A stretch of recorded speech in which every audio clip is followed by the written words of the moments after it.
Mr. Young, Mr. Singh, Mr. Chairman.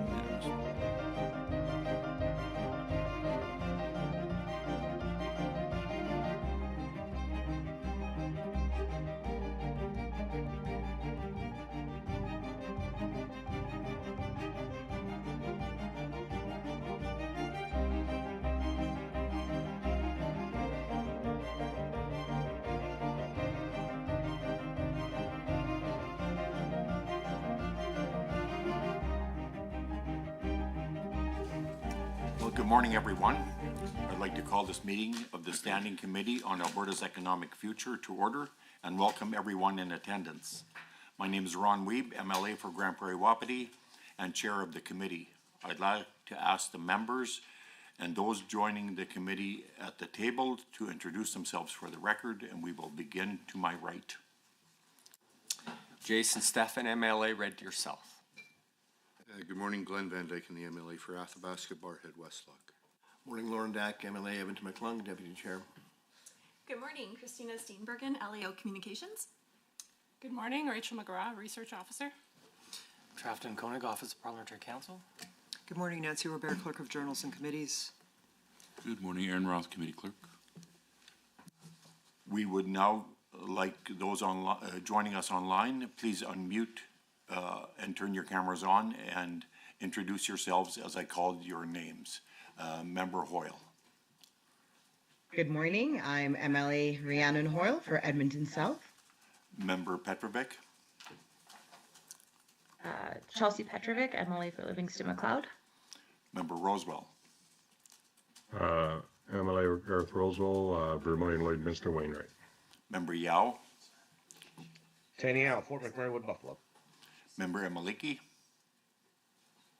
Good morning, Sarah Almaligi, MLA Banff Kananaskis. Member DeYoung. Good morning, Chantal DeYoung, MLA for Chestermere Strathmore. And Member Beaupre. Good morning, MLA Permit Singh Beaupre, Calgary Falconridge. Thank you. For the record, I'd like to note the following substitutions. Mr. Roswell for the Honorable Mr. Wright. A few housekeeping items to address before we turn to the business at hand. Please note that the microphones are operated by Hansard staff. Committee proceedings are live streamed on the internet and broadcast on Alberta Assembly TV. The audio and video stream and transcripts of the meeting can be accessed via the Legislative Assembly website, and those participating by video conferencing are encouraged to please turn on your cameras while speaking and mute your microphones when not speaking.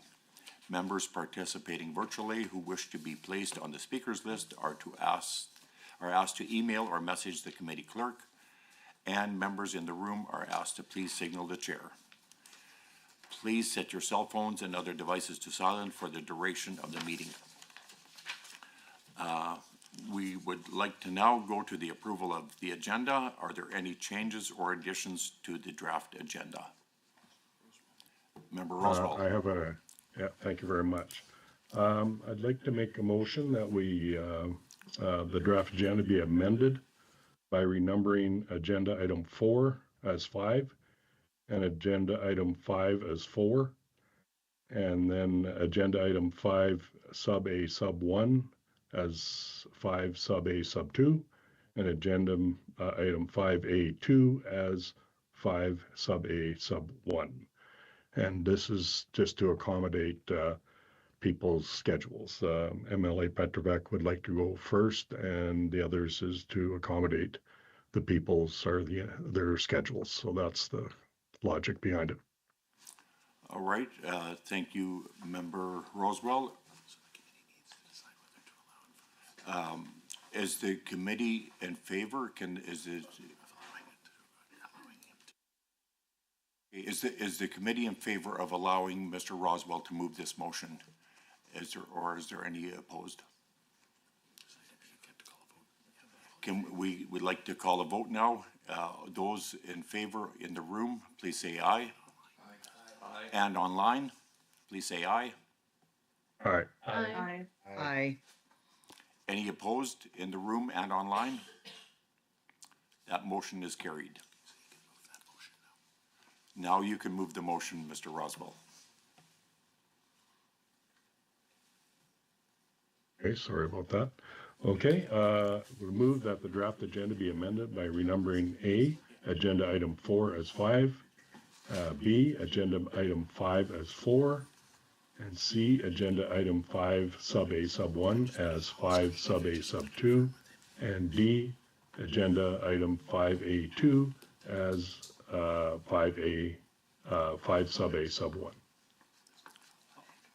All right, thank you. It is up on the screen now. Is that your motion, Mr. Roswell? Yes, it is. All right, having heard the motion, is there any debate? Seeing none, I would now call for a motion to vote. For those online and in the room, please say aye. Aye. Aye. Aye. Aye. All right, Aye. any opposed in the room or online? That motion is carried.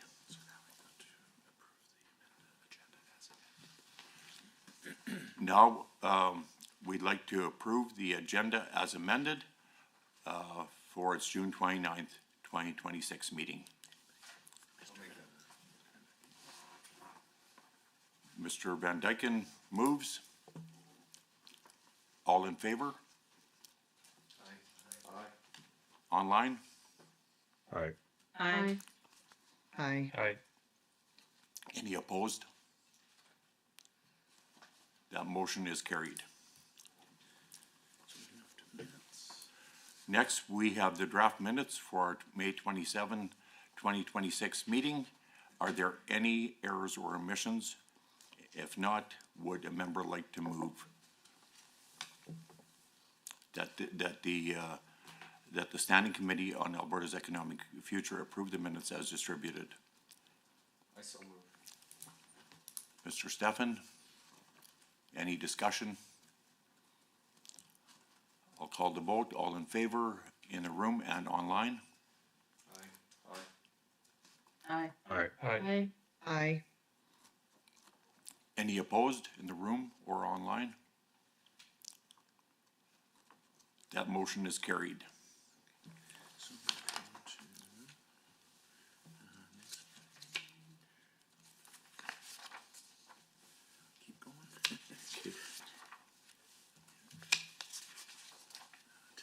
Okay.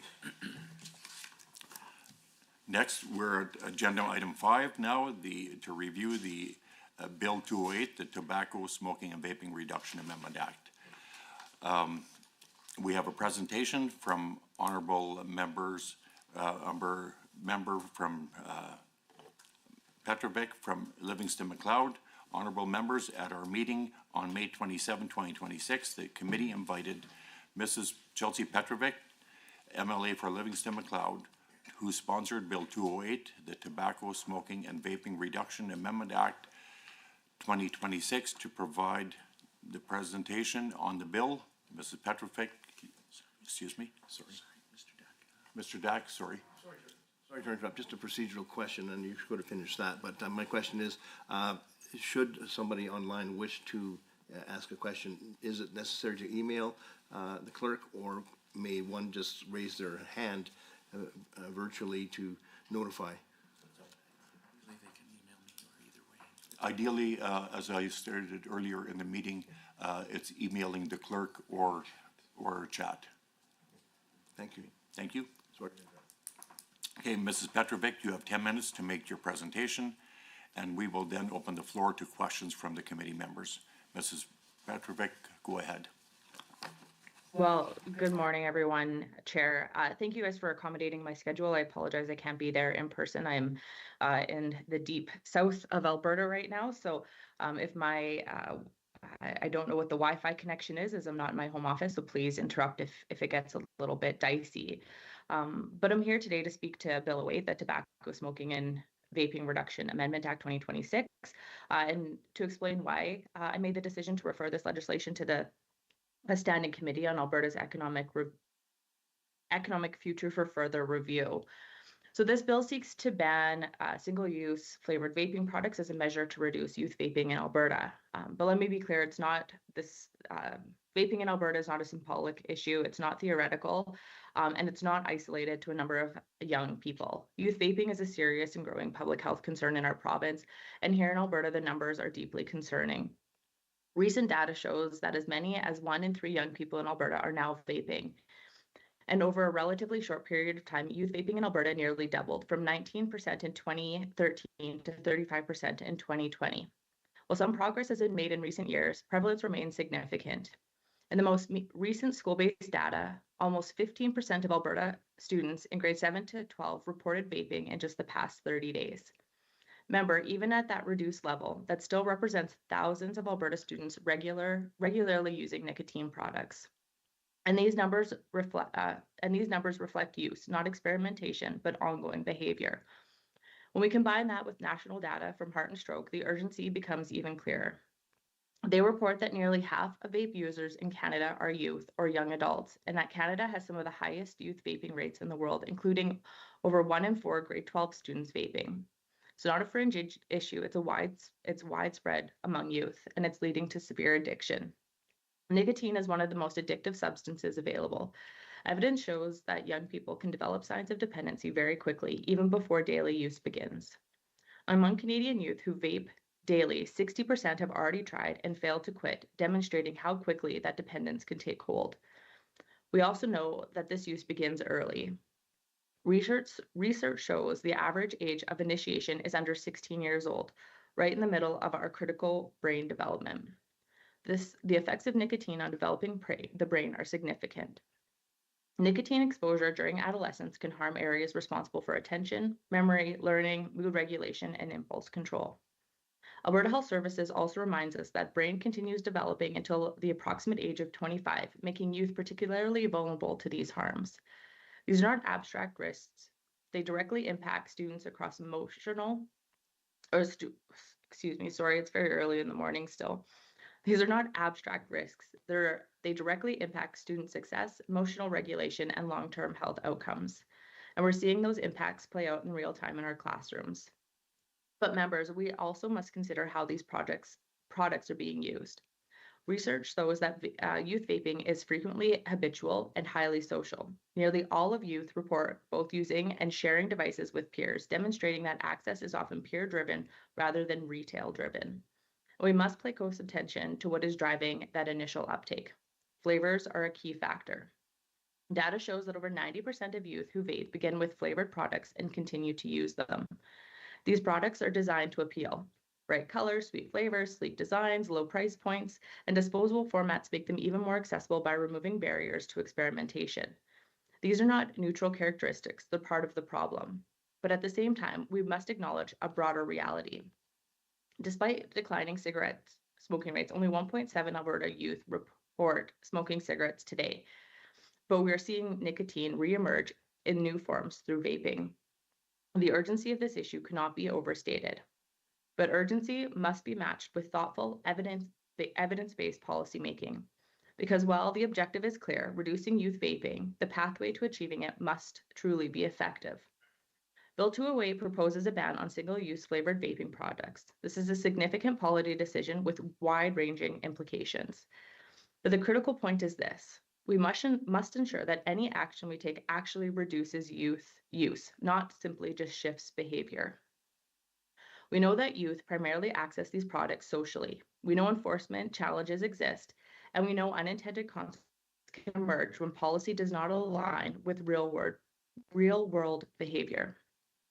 We must also consider the impact on Alberta businesses, particularly those that are compliant and operating responsibly. And I want to make this point very clear. My objective is not to punish or shut down responsible small businesses. Across Alberta, there are retailers who follow the rules, who verify age appropriately, and who take their responsibility seriously. There's little to no evidence to suggest that the majority of these law-abiding businesses owners are selling to youth, and that matters. Because if the problem is primarily socially driven by peer sharing and normalization, then we must design policy that disproportionately targets compliant retailers while failing to address the root cause. If we're not thoughtful, we risk creating unintended consequences. There's growing evidence that overly restrictive bans can push consumers towards illegal or unregulated markets. We're already seeing this in some jurisdictions where many users report continuing to purchase restricted products through informal or illegal channels, including online sources, and that presents real risks for our youth. Illegal markets are unregulated, products are not tested, age verification is absent, and youth may actually face greater exposure and harm, not less. We have seen similar patterns already in tobacco. In Canada, the contraband tobacco market can represent up to 29% of total consumption in some regions, with known links to organized crime. That's not an outcome that Bill 208 wants to replicate. There's also behavioral risks that's deeply concerning, and we must also recognize the economic reality. Flavored products represent significant portion of the vaping market, in some cases as much as 90% of sales, meaning sweeping restrictions could have substantial impacts on small and medium-sized businesses across Alberta. If we're not careful, we risk harming legitimate business while doing little to disrupt the social pathway to which you actually access these products. This is precisely why I believe this bill had to go to committee. My intention is to not delay action, but to strengthen it, to ensure we are targeting the right problem in the right way, to ensure we're protecting people while also being mindful of economic realities, and to ensure the final policy strikes the right balance, protecting youth from addiction and harm, addressing the real source of access and normalization, preventing the growth of illicit and unsafe markets, and supporting responsible Alberta business. Through this committee, I'm hoping we can ask some critical questions. Will banning single-use flavored vapes meaningfully reduce youth vaping in Alberta? How will this policy affect what is happening in our schools? Are enforcement mechanisms practical and sufficient? What unintended consequences might emerge? And how will this impact communities and small businesses across our province? Members, when we're dealing with addiction, brain development, and the well-being of young people, we cannot afford to get this wrong. Strong legislation is built through consultation, evidence, and careful analysis, not haste. Referring this bill to this committee was not stepping back. It was a way of ensuring we move forward in a way that is responsible, effective, and grounded in Alberta's reality. Albertans expect us to protect young people, but they also expect us to get policy right. And I'm hoping that sending this to committee is the approach that does both of those. Thank you, Chair. I don't need 10 minutes of everyone's time, so I'm happy to take questions as we go. Yeah, thank you, Mrs. Petrovic, for your presentation. We will now open the floor for questions, and Member Emaliki is first on the list. Go ahead.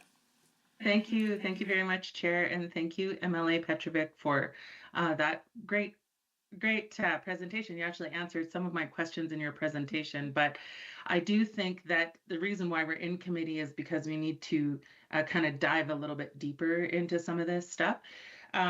So I think we can all agree, I'm not about to speak for the other members around the table, but I think we can all agree that youth consuming nicotine is bad and we need to stop that.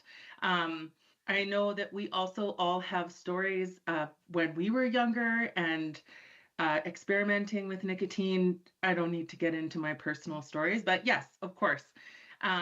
So my question, I guess, and I appreciate you acknowledging the impacts to businesses, because I have heard from some businesses that are very concerned about being a law-abiding business and not selling to youth through a vape store, but how a lot of the access of youth to vapes is through places like gas stations that maybe are not checking IDs as regularly because they sell a lot of other things.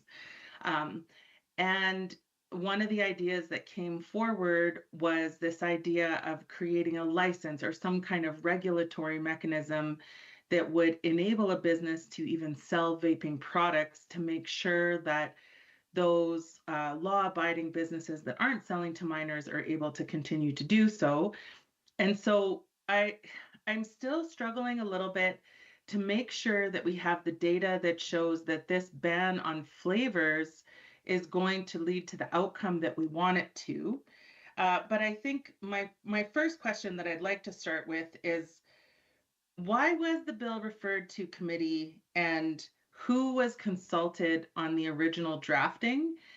And then if you could speak to this like outcome piece of, is this the right bill to achieve the outcome that we need? Yeah, absolutely. In all fairness, I was sort of hoping you were going to go into some of your youth stories, because that always makes for a good time first thing in the morning. But oh, like the note from your mother to go to the gas station and get a pack of smokes? Oh, that was before my time. I missed the joys of the 80s.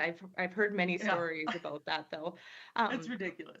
Yeah, but so I can just say, so according to Heart and Stroke, they actually did a study, and they are stating that it's about 80, and I'm just pulling it up, about 83% of Albertans, and let me get this number correct. We're looking for I'm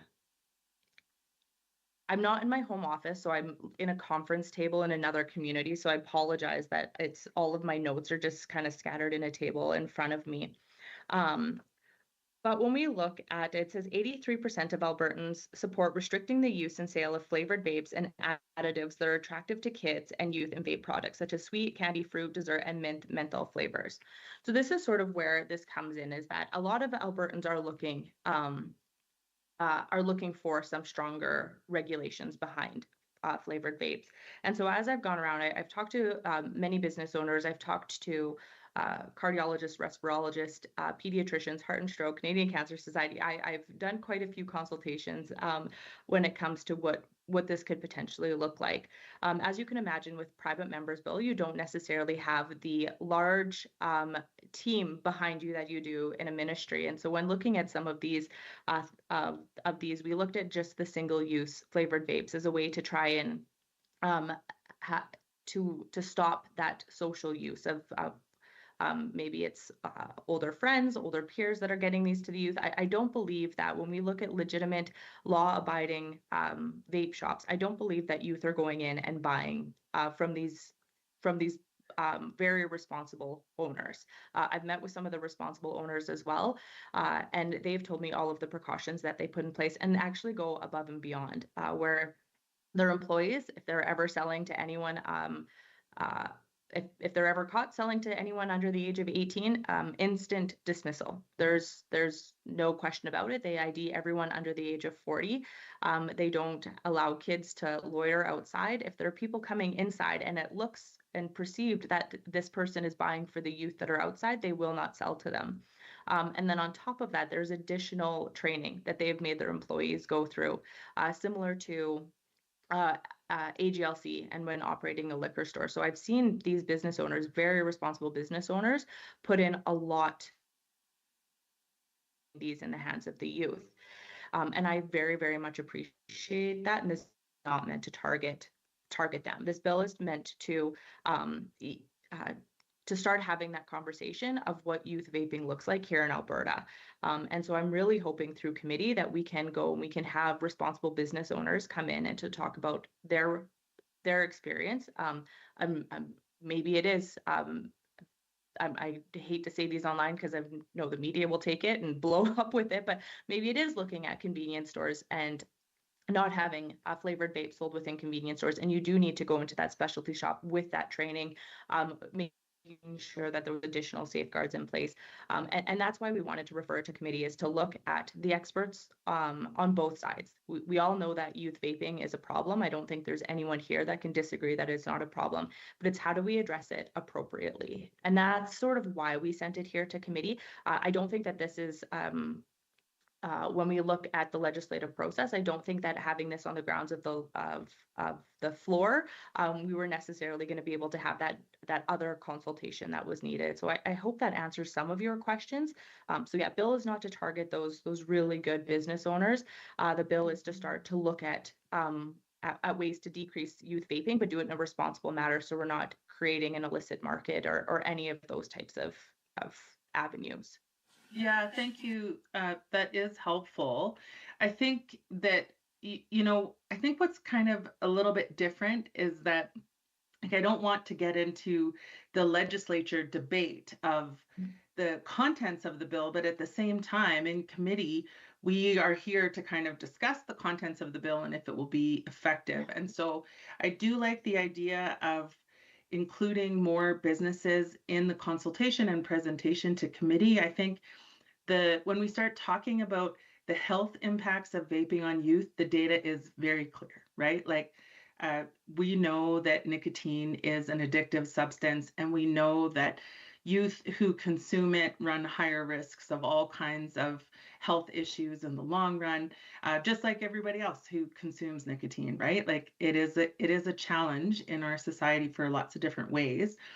What I really want to emphasize is that we have a broad consultation, including businesses who are specialized in selling vaping products, because I do think that there is a difference in how businesses who are specialized in selling these products operate in comparison to other businesses that sell these products in amongst thousands of other things that they sell every day. And so I'm happy to hear that you're open to the details of how we might have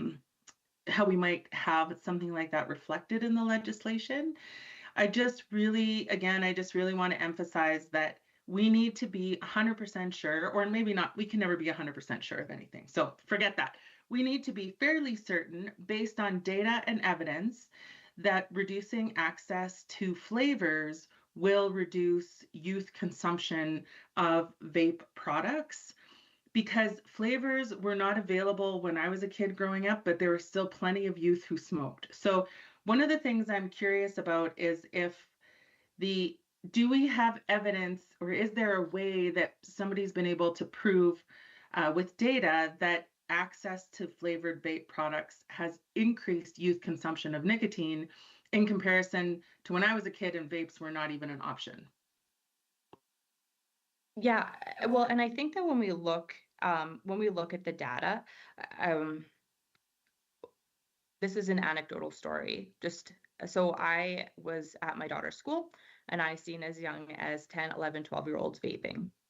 And as you can imagine, I am that crazy parent that will never wants my child to vape. With a healthcare background, I never want it. And I looked at my daughter and said, "Is there anything that I could, like, how young are people vaping?" And she said, "Look, my friends are." And I panicked, and I said, "Is there anything that, as a mom, that I can do to get you to make sure that you never vape?"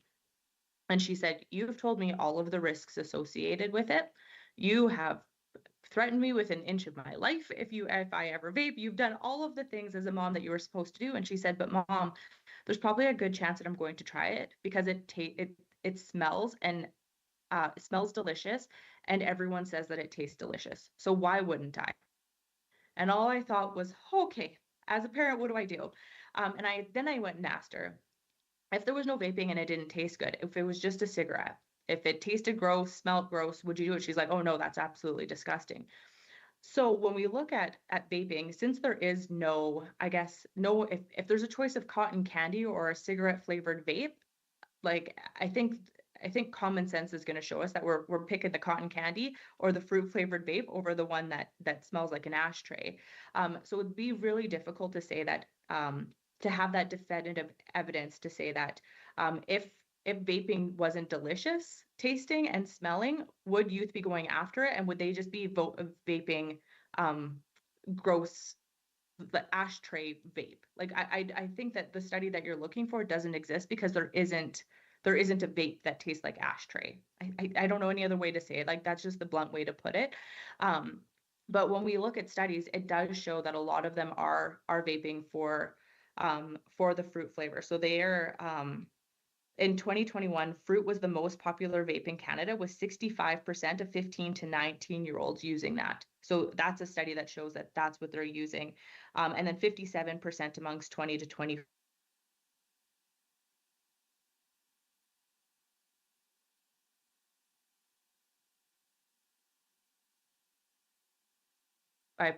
My apologies. I knew it. I'm in the middle of nowhere, so I apologize. So I think when we look at traditional vaping flavor or traditional cigarette flavors like mint and menthol, we're only looking at about 12% between 15 to 19-year-olds. So I think the exact study that you're looking for is non-existent, but I think when you put the common sense value into it of what we're actually targeting, I think that there is the value in it. And also, like you said, I am very much open to other suggestions. Like this isn't the way that the bill is worded is not a ride or die for me. But I do want to have that conversation of, is there a responsible way that we can go and reduce these? Is there a way that we can to look at this bill and do it all responsibly? I don't want to go and put down, put 200 businesses out of business in Alberta, and actually it doesn't solve any of the problems because now we have an illicit market and we're shipping it online. So and I think that so yeah, it's this how the bill is exactly worded isn't necessarily a ride or die for me. It is very much that conversation and seeing if there is a responsible way to go about this, and ensuring that any decision that's made or any recommendation that is made, the unintended consequences aren't significantly larger than the problem that we're currently in. And so that's where I'm really hoping you guys are very smart individuals and we have a very broad consultation that we can do through this. And that's kind of why I really wanted it to go to committee to be able to have all of these discussions. Yeah, thank you. This is helpful. Might I just suggest to the committee that... Member Al-Maliki, we're going to open it up for other questions from other members. So next, Member Van Dyken.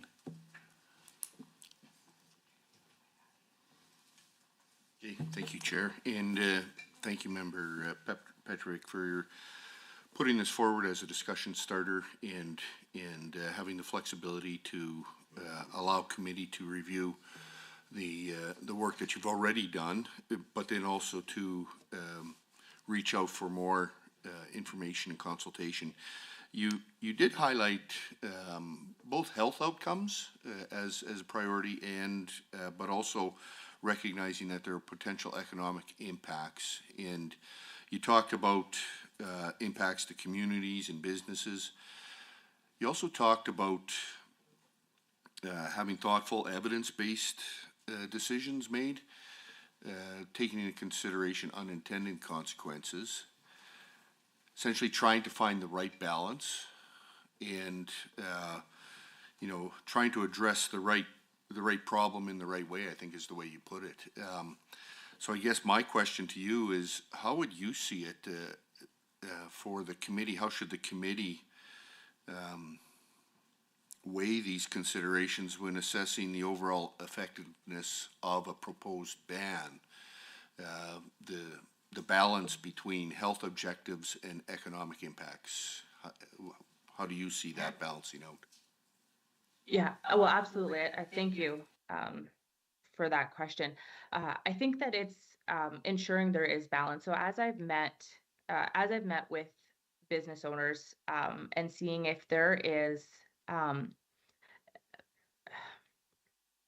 guess it's that consultation process. And I think when we look, like when I've chatted with pediatricians, cardiologists, respirologists, heart and stroke, and we look at that overarching problem and seeing that this is largely also a social issue. Like a lot of these youth potentially they're not walking into the local vape store and getting it. There's a lot of these vape owners very much understand what it means to have that a good reputation in these communities. They understand what it means to run a legitimate business, and they understand the consequences of if they are to sell to youth. Not everywhere follows that same process. Not everyone has that same training, and I believe that Miss El Gamini, and I apologize, I'm so terrible with pronunciation, said it as well. If you're maybe a massive convenience store and you're selling all of the things to all of the people, is that regular, or is that those checks and balances in place as they are in other areas? And so I think when we look, and I'm hoping the committee, when we look at the health implications of these, is there a way that we partner with the schools? I was just at a graduation where the parent made a joke about how all of the kids used to vape in the bathrooms of the schools. of course, my heart's like off with that. Is there a way that we can partner with the schools when we're addressing vaping, especially knowing the behavior risks that it causes and the health implications? Is there a way that we can partner with starting to educate these youth that vaping is not just puffing on flavored, it is a serious health implication as it is with smoking.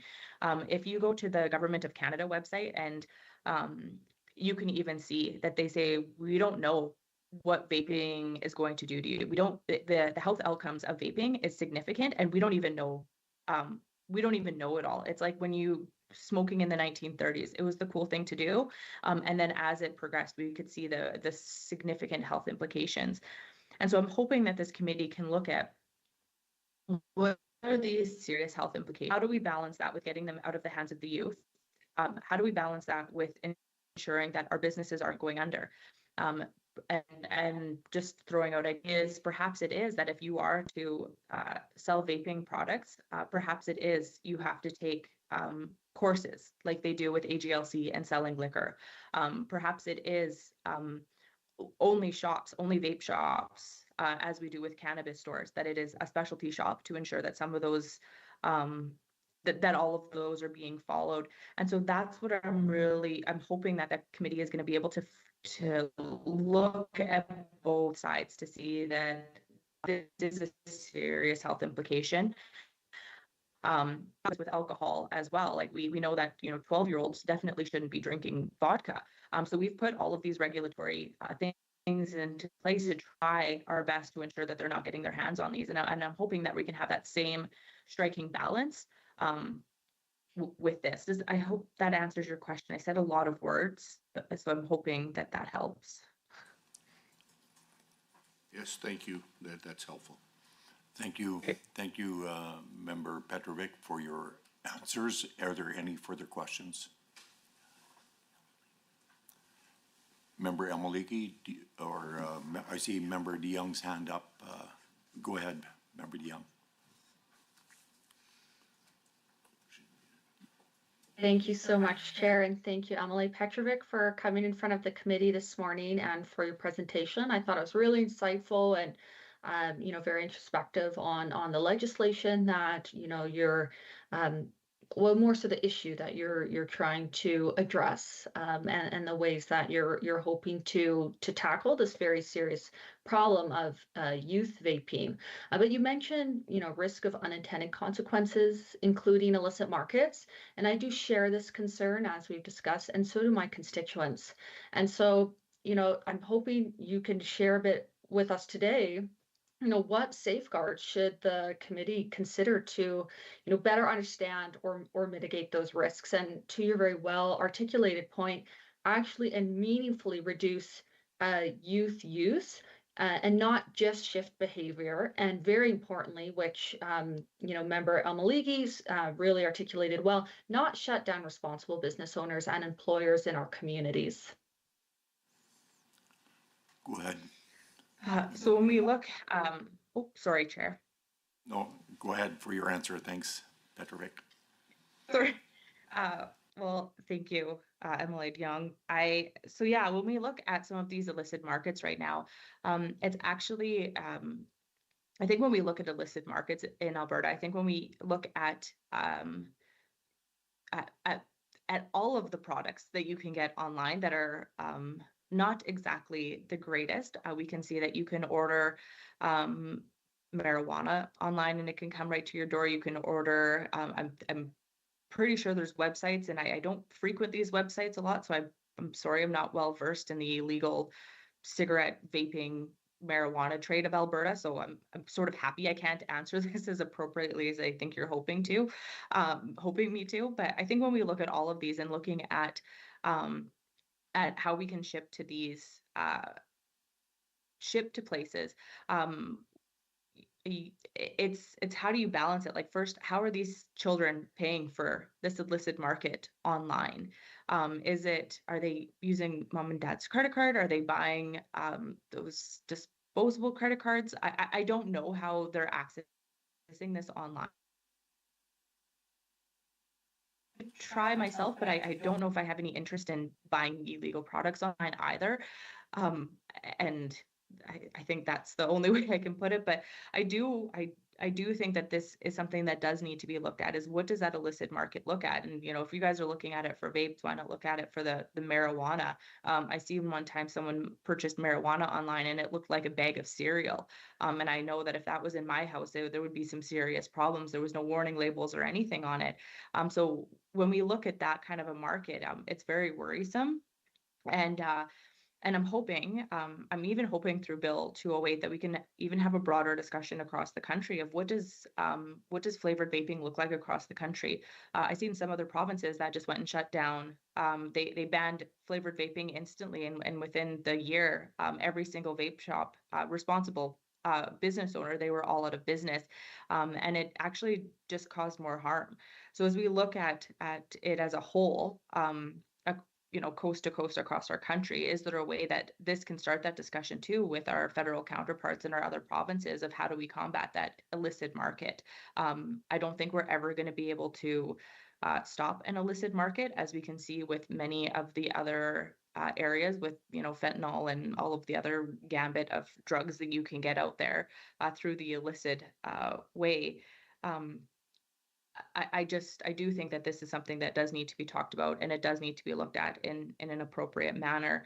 I don't know. I don't know if that necessarily answers your question. I wish I had more information on it, but like I said, I'm not frequenting illegal online sourcing sites. It's not something I do in my spare time.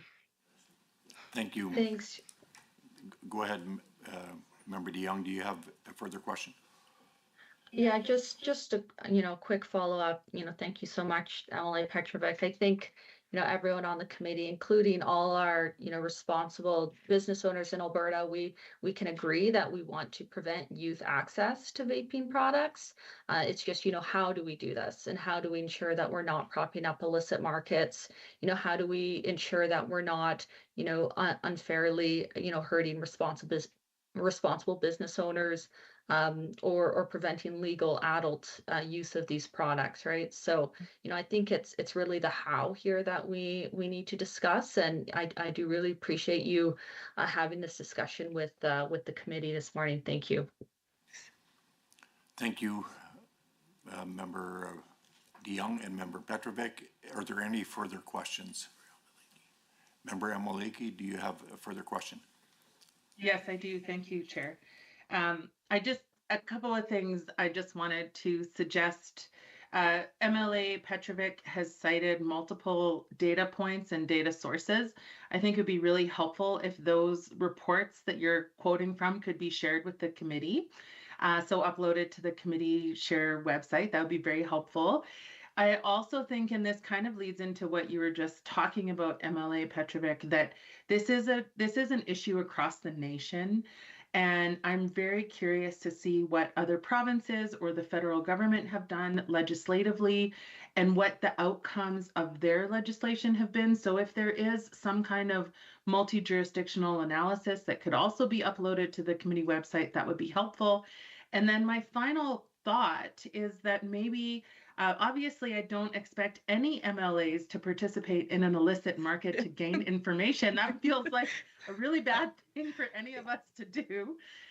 But if it is an illicit market, which we know that it does exist, I'm sure that the RCMP and municipal police services have been investigating. And so maybe we need to invite somebody from law enforcement services to also come to the committee and share some information about the illicit market so that we can make sure that we're making the decision that will lead to the outcome that we want, which is ultimately less youth vaping. Because forever, nicotine, doesn't matter what it tastes like, it's a thing of rebellion, right? Like, kids have been smoking since cigarettes were invented, no matter how many parents threatened them within an inch of their lives or told them how bad it was. It's always been happening. And I can speak for my daughters. I told them up and down not to be consuming vape products, and they both ended up doing that, even at different times and whatever. And you're correct. Like, anecdotally, it did start with flavored products. So I hear you, But I also really want to make sure that we are not basing legislation on what our kids have done or what our kids' friends have done, but what the data is telling us across the country. We really need to be sure to eliminate personal bias in this conversation, because it's way too easy to start talking about our own families, and then that's not everybody. That is a sample size of one. So I'd love for some of that information to be shared with the committee on our website, and I think we need to invite some law enforcement to present to committee. Thank you. That's a definite better way than me trying to scour through illicit markets and try and find some research. I appreciate you guys understanding that I actually don't know how to source any of this illegally. So thank you for that understanding. So yeah, Chair, is there, I'm happy to upload or to pass this on. Is there a date that you guys are hoping, or how would the next steps be for some of that? Yeah, and Member Petrovic, if you could just upload or contact the committee chair and sort through that, or the committee clerk, sorry, yeah. Through the boss. Through the boss, exactly. Are there any further questions for Member Petrovic? Or have you got another comment? I have one more question. I was just hoping as a committee, I was just looking to see, so I can thoughtfully get if you guys could see the table in front of me, you would understand that there's a lot of information. Is there a timeline that you guys are looking to have some of this information be passed on to the committee clerk, or in just a timely fashion? Yep. Sometime in the next few months. Just reach out to the committee clerk, and you can figure out a timeline with the clerk, if that works for you. All right, no further questions for Member Petrovic. Thank you for your presentation, and thank you for all the questions. As we know, this is a very, I'm not sure if you knew that this topic was going to be as you know, so much interest as it has already garnered today. And we look forward to further discussion. So thank you for your presentation, and enjoy the rest of your day. All right, at our May 2026 meeting, the committee invited officials from the Ministry of Primary and Preventative Health Services to provide a technical briefing in regards to the committee's review of Bill 208. I will now call on Ms. Katie Fuchs, Assistant Deputy Minister of Primary and Preventative Health Care Division, Primary and Preventative Health Services, to provide that briefing. Ms. Fuchs, you have 10 minutes to provide your briefing, and we will open the floor to questions after that. Ms. Fuchs, you can join the table.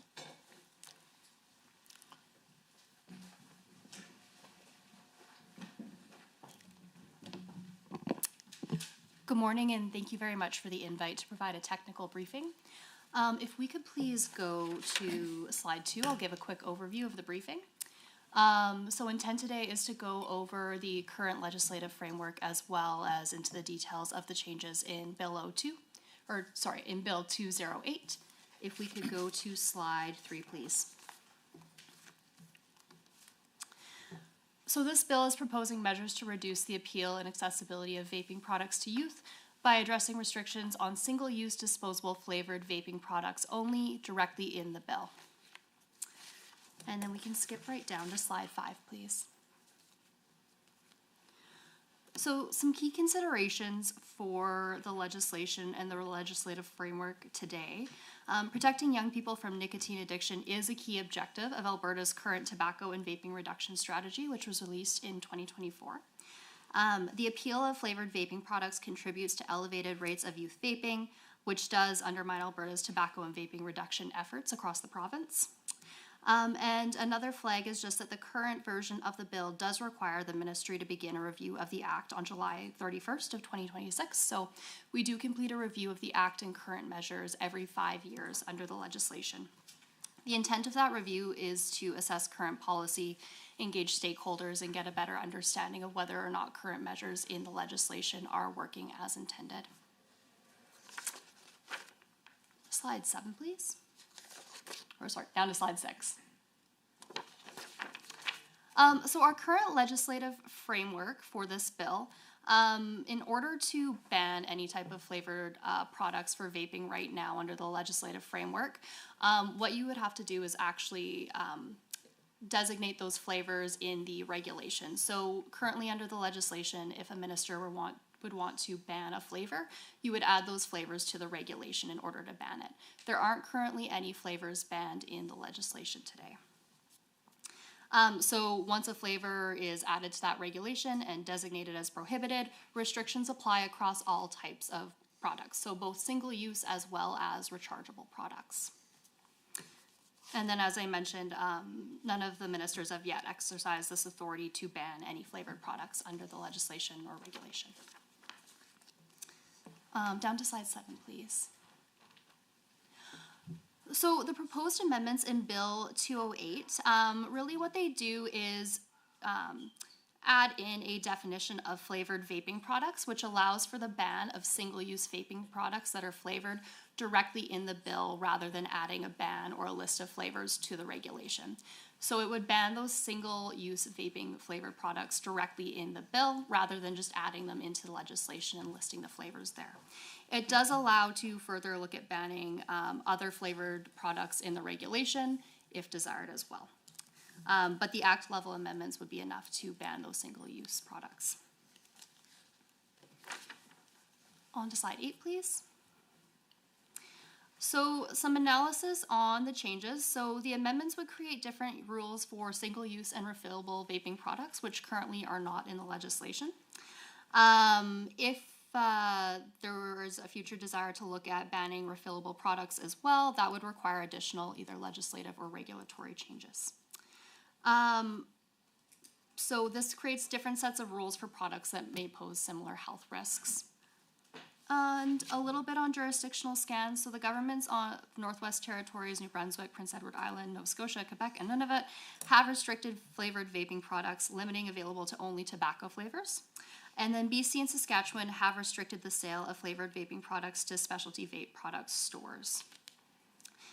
The federal government has also articulated an intention to remove flavored vaping e-liquids, but regulations have not yet come forward on that. On to slide 9, please. Bill 08 has generated stakeholder interest, so advocacy groups generally supportive of reducing the uptake for youth vaping products and youth vaping use. And then industry and some small businesses have raised concerns just regarding potential business impacts of the additional regulations and restrictions. On the economic side, just flagging that budget 2026 did project $51 million in revenue from provincial vaping tax across all products, but we don't have that breakdown of what that would be for single-use versus refillable vaping products. And then the department does have a near-term opportunity to review the act, engage with stakeholders, and consider changes to the legislation in the long term. And thank you. That concludes my presentation. Thank you, member folks. Thank you for your presentation. Before we go to any questions, I'd like to ask Member Haji to introduce himself for the record. Sharif Haji, MLA for Edmonton Decor. Thank you. And thank you for your briefing. Is there any questions for Ms. Folks? Right now, I'll open the floor to questions. Member Dack, go ahead. Thank you, Chair. I just had a quick question. During your presentation, and thank you for it, Madam Fuchs, it occurred to me that there may have been an opportunity in the upcoming mandated review of the main act that you mentioned to actually address exactly what Bill 208 proposes to do. Is that not the case? That would be the case. So generally when we undertake a review of not just this act, but any legislation, the intent is to look at all the measures in an act and ensure that they are still meeting the current framework of what's happening on the ground and that the legislative framework is doing what it's intended to do. So there could be an opportunity to also review what's intended in Bill 208 at that time. So quick follow-up. So I'm just wondering, given that this committee is meeting to discuss these issues to restrict the flavored single-use vaping products, would you see this committee's work as a duplication or perhaps an intersecting set on this upcoming mandated review? Thank you for the question. I could see some intersections between the review. I think more information and consideration is always helpful when looking at such important issues. Thank you. Thank you. Thank you for the questions and the answers. Member Van Dyken, you're up next. Yeah, thank you, Chair, and thank you for your presentation. I guess following up on Emily Dack's questions with regards to the Tobacco Smoking and Vaping Reduction Act review, my understanding that it hasn't started, or has it started? No, correct. It has not started yet, so it needs to begin by the end of July. It begins by the end of July. What is the timeline that it's expected to be completed? So usually for these type of reviews, what the department does is we bring forward some options just for internal consideration on the details of the review and timelines for that to be implemented. They usually do take around anywhere from 6 months to a year, just due to stakeholder engagement and thorough consideration of how measures are working. We also usually engage with counterparts in other provinces and territories on measures that they've reviewed and put in place. If I may, Chair, I guess that leads me to believe that the review would encompass Bill 208 as part of that, possibly, even though it's not. It'll be a topic of discussion, I would think, in the review. And do you see where this bill could align with the review or diverge from the intent of the review, and how would we best move forward with that? Thank you for the question. So I think the issues under consideration in the bill would be things that would likely be looked at in a review, just because as flavored vaping products are mentioned in the bill, there would be a review of vaping products and just their impact and whether or not measures are currently working. So I would see some alignment there. Thank you. Thank you. Are there any further questions? Member Stefan. Thank you, Chair. You had mentioned that some jurisdictions have banned flavored vaping products. Do we have any reports on how that has, in terms of the gray market, illegal market, in terms of filling the gap, if the vast majority of vaping consumption is by flavored products, as I understand or have been told, how much of the gray market now has filled in that market demand in the jurisdictions where they've sought to ban the flavored products? I'd actually be interested in that. I understand marijuana, it's about 80-20 right now in terms of legal versus illegal. My understanding was higher originally, but the pricing has kind of become more comparable, so that there's that 80-20 split between legal and illegal. Here we'd have something where the legal market would not have that product, whereas the illegal market would have that product that isn't available legally. So in those jurisdictions, how's it gone? I'd be interested. Thank you for the question. I don't have those numbers or that information in front of me just on how it's gone in those areas, but that would very likely be something we would consider as looking through just review of our act and if our measures are currently working and what other provinces and territories have done. All right, thank you. Are there any further questions for Ms. Fuchs? Go ahead, member. Yeah, quick question. Just follow up with Member Stefan's question. Is those jurisdictions that have banned flavored, do you have an idea of which ones have disposable and which ones don't have disposable ban? That is a good question. Give me one moment. I just want to see. I have some follow-up information in front of me and I just want to see if it's included.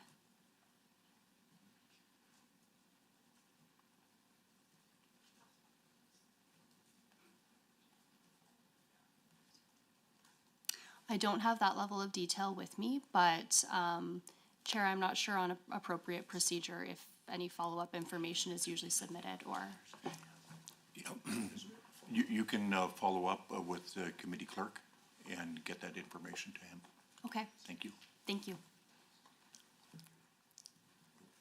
There's no further questions. I thank Ms. Fuchs for her time today, and you are excused. Thank you. Honorable members, as was the case, following the, I guess that doesn't, or will be, with the Lobbyist Act, the committee may wish to consider inviting officials from,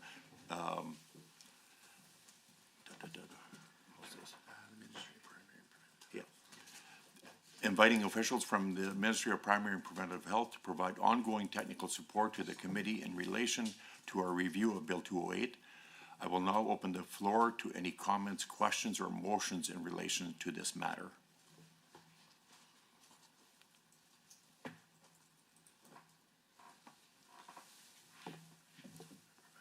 Member Van Dyken. Yeah, Committee Chair, I see that we have a standard motions that's been proposed to introduce, and I would move that in support of the committee's review of Bill 208, Tobacco Smoking and Vaping Reduction Amendment Act 2026, the Standing Committee on Alberta's Economic Future, invite officials from the Ministry of Primary and Preventative Health, A, to provide technical assistance as requested to the Legislative Assembly Office, and B, to attend meetings of the committee at the request of the chair to provide technical enterprise or expertise to the committee. Thank you. Your motion is up on the screen. Is that your motion, Member Van Dyken? Yes, I would so move. Do you want any further discussion? Do you want to talk to your motion? It's standard practice for the committee to get assistance from expertise outside of the committee, so I think this would be in order for next steps for the committee's work. Okay. I see Member Roswell with his hand up. Member Roswell, go ahead. There we go. Okay, yeah, I just, you know, Bill 208 is important, and combating vaping is very important, deserves the full attention of the committee. But we are also doing the Lobbyist Act, and I think it'd be good if we do one at a time and do it in succession of each other. And the Lobbyist Act, we have a year to get that done. So I would suggest that we do it in succession instead of concurrently, and we can totally focus on the item that we're dealing with at the time. So given that, I would like to adjourn debate on this motion. So you've moved adjourn debate. I'll call the question. All in favor of adjourning debate on the motion that's before us? Aye. And online? Aye. Aye. Any opposed in the room and online? That motion is carried.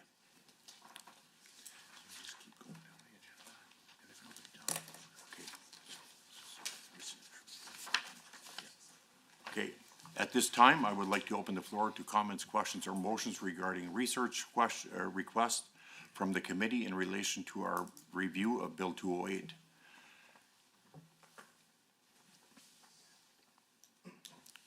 Member Dack, go ahead. Thank you, Mr. Chair. I'd like to make a motion regarding research requests, and that motion would be, should I have your permission to proceed?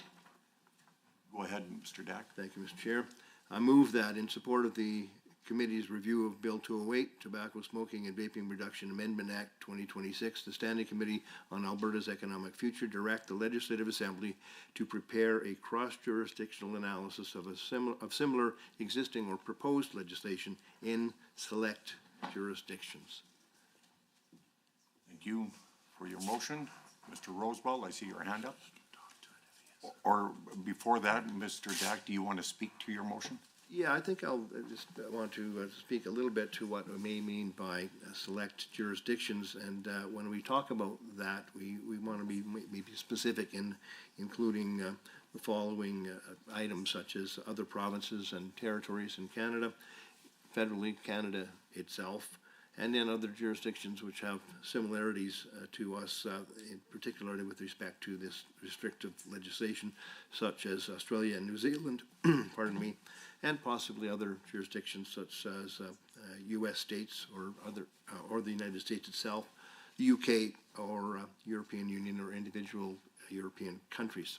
It's broad based, but I'm sure research services will decide upon the direct appropriate connection that these different jurisdictions might have. They've done a pretty good job of it in the past. Thank you, Mr. Dack. I see Mr. Rosewell with his hand up. Did you have a question or comment? Yeah, for same reason, I think we have the LOA and the research group focus on one item at a time would be beneficial for us to give the full attention to each of these in succession. So given that, I would move that we adjourn debate on this motion. All right, having heard the motion, all in favor of adjourning debate in the room? Understand the rationale for this. Pardon me? There's no debate. So all in favor in the room of adjourning debate? Aye. And online? Aye. Aye. Aye. Any opposed? In the room? Opposed? Online, any opposed? That motion is carried.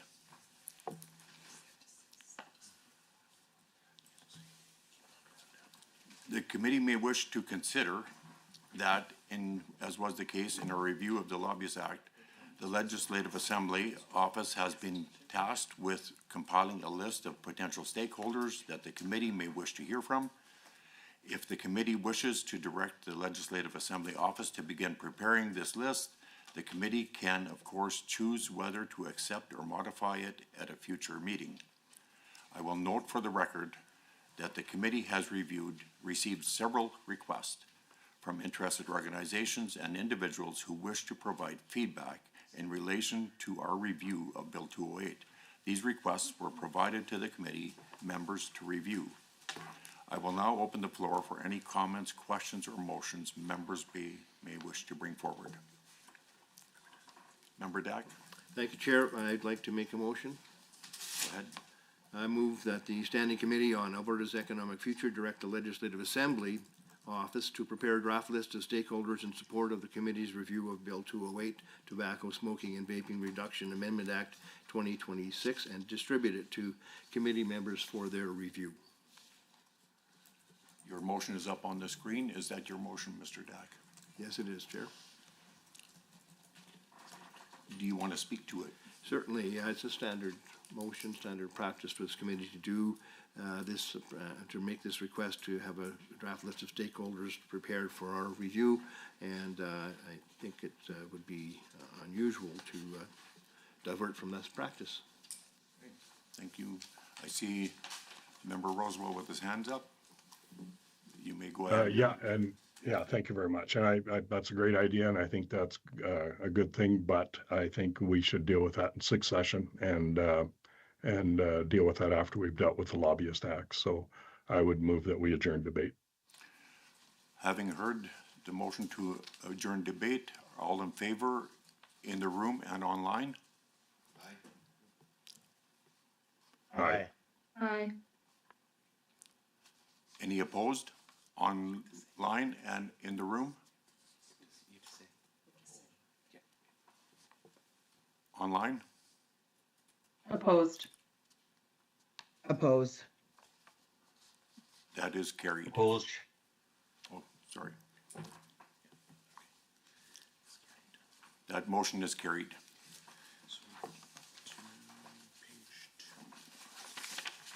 Use my copy if you like.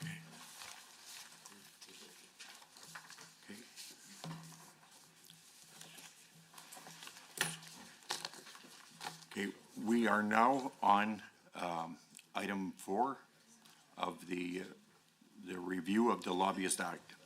Honorable members, at our May 2026 meeting. The committee invited officials from the Ministry of Justice and Alberta's Lobbyist Registrar to provide technical briefings in relation to the Lobbyist Act. At this time, I would like to call on. Before I continue, Member El Maliki, you have your hand up. Go ahead.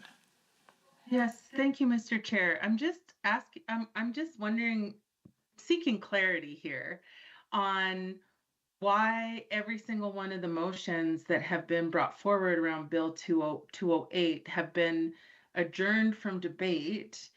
I'm curious as to why, because I thought we were here to discuss Bill 208. And while I can agree with MLA Roswald's intention to look at these bills in succession, I think that we can chew gum and walk at the same time, and we could have thorough discussions on both Bill 208 and the Lobbying Act. I believe that's what we were called into committee to do. And so I'm curious, now that these motions have passed to adjourn debate on all of the motions that have been proposed, does that mean that we are no longer discussing Bill 208 in this meeting or in future meetings? How long will those motions to adjourn debate stand?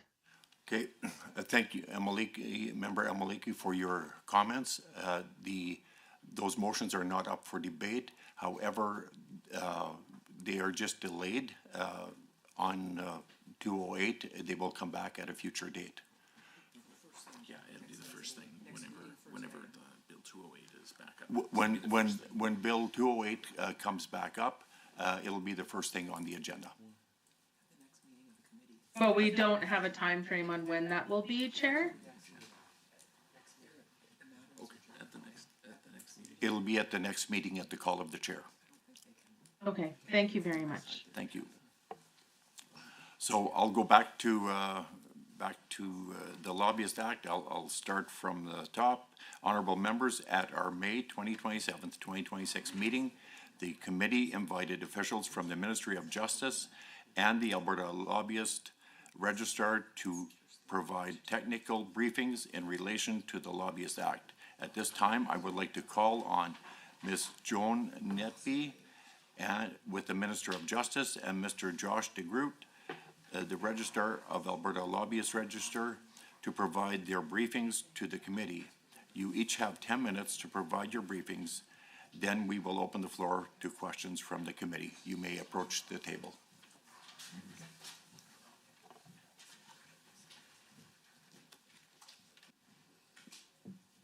Thank you, Mr. Chair. Thank you to the committee, and good morning. Thank you for the opportunity to provide a technical briefing on the Lobbyist Act. My intent today is to provide you with a high-level understanding of Alberta's Act and how it fits within the Canadian context. I understand that Mr. DeGroot will also present, and he'll go into somewhat more detail than I will. I would like to impart a high-level understanding of how Alberta's Lobbyist Act fits within the Canadian context. Alberta's legislation was formed from the same basic principles as lobbying legislation in other Canadian jurisdictions. The first principle is that lobbying government is a legitimate activity. The Lobbyist Act and the Lobbyist Registry are not aimed at prohibiting or limiting lobbying.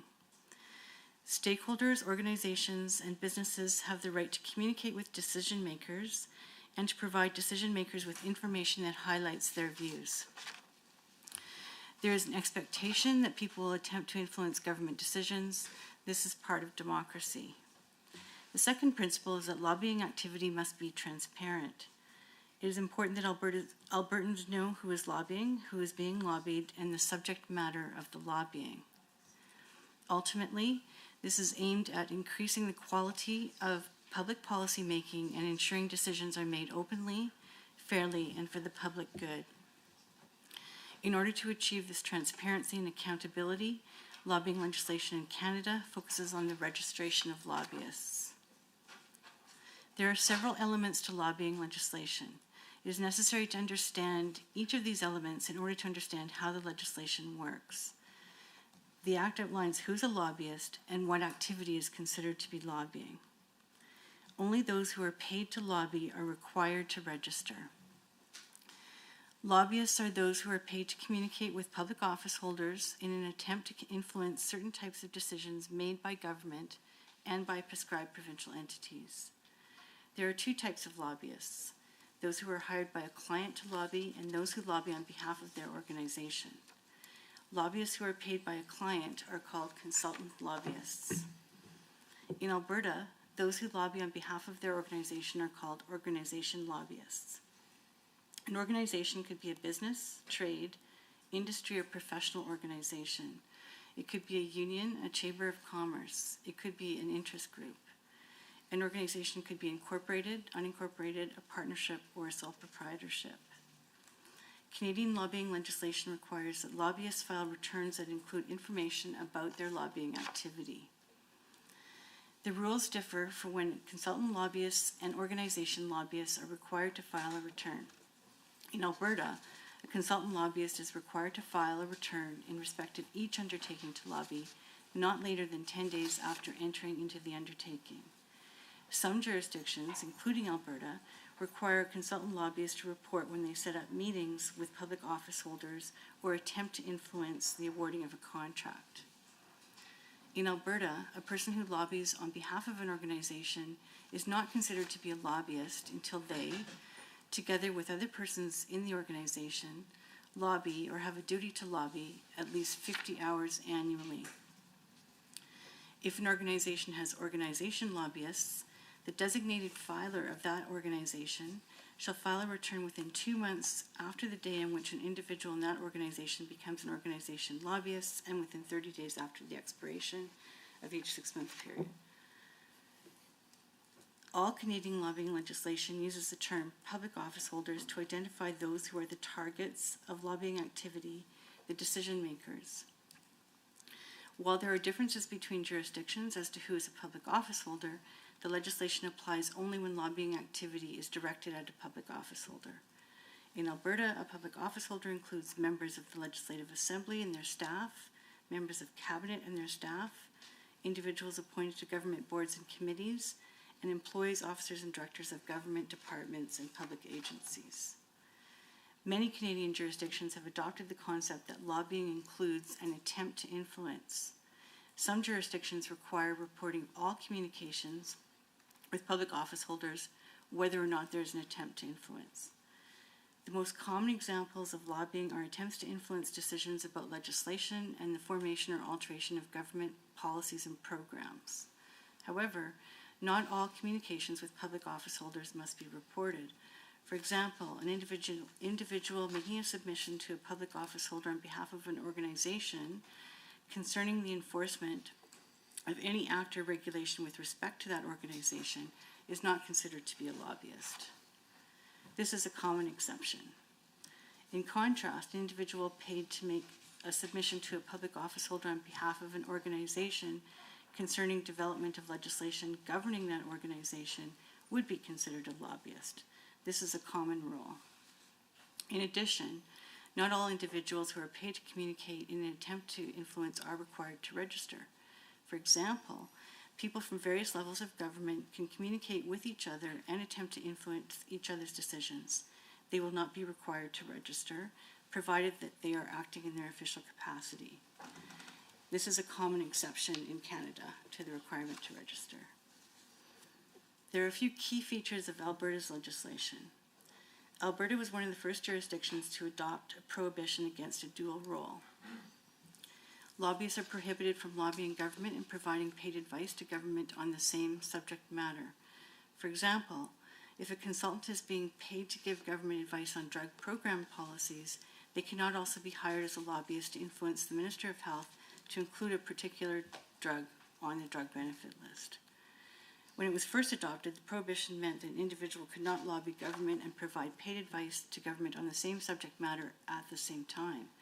This prohibition was expanded so that an individual must choose to either lobby government or provide paid advice to government. An individual is prohibited from performing both roles, even in respect of different subject matters. In addition, an individual cannot lobby government if their associate holds a contract to provide paid advice to government on the same subject matter. Similarly, an individual cannot enter into a contract, provide paid advice to government if their associate lobbies government on the same subject matter. Lobbying legislation across Canada contains offence and penalty provisions to aid enforcement. In Alberta, the Ethics Commissioner has the authority to impose administrative penalties. This enhances enforcement of the Act, as there are situations in which administrative penalties may be more effective than the offence and penalty provisions. As you proceed with your review, you will gain an understanding of the different elements of the Act and how they intersect and how they are interrelated. As you consider what recommendations to make for amendments to the Act, it will be important to consider the impact that each change may have on the other elements of the Act. In addition, when considering legislation from other jurisdictions, it is important to understand that all the elements of their legislation also work together. In closing, when considering potential amendments, the committee may wish to consider whether the amendments maintain an appropriate balance, having regard to the principles at the heart of this legislation. As I've mentioned, lobbying is a legitimate activity and it can be valuable to government during the decision-making process. The legislation is not meant to constrain communication with public officials. On the contrary, communication with government is necessary in a democracy. At the same time, the legislation provides for transparency. Thank you. Thank you, Ms. Neepy. We'll now go to Mr. de Groot for his comments. Thank you to the chair and the committee for having me today to provide this technical briefing on the Lobbyist Act. I'm going to do my best to stay within the 10 minutes, and I thank my colleague for covering some things that I was going to cover, so I think I can do it. So my name is Josh de Groot. I am the Alberta Lobbyist Registrar. I'm also the General Counsel in the Office of the Ethics Commissioner of Alberta. I'm assisted in my lobbyist work by my executive assistant, Effie Koukas, who is back at the office right now, making sure that all the trains are running on time and that sort of thing. But I just want to thank her for the work that she does. If you could go to the next slide, please. So similar to Ms. Neepy, I wanted to highlight the preamble to the Act because that really gives the purpose of the Act. So I think it's important that we focus on these as you go through your review of the Act because it can kind of help you see whether the Act is still fit for purpose. So Ms. Neepy went through the kind of the two public interests we're talking about, so I'll quickly skip to the next slide. So what is lobbying? Again, lobbying is about it's individuals who are communicating with public office holders in an attempt to influence. That's the basic framework of the definition. So two parts I'd like to highlight there. So there has to be a communication, but that doesn't necessarily have to be just a direct communication. It might also be via grassroots communication, which I can talk about more if anyone has a question about that later. Then the second part is the attempt to influence, which again, Ms. Neepy spoke about.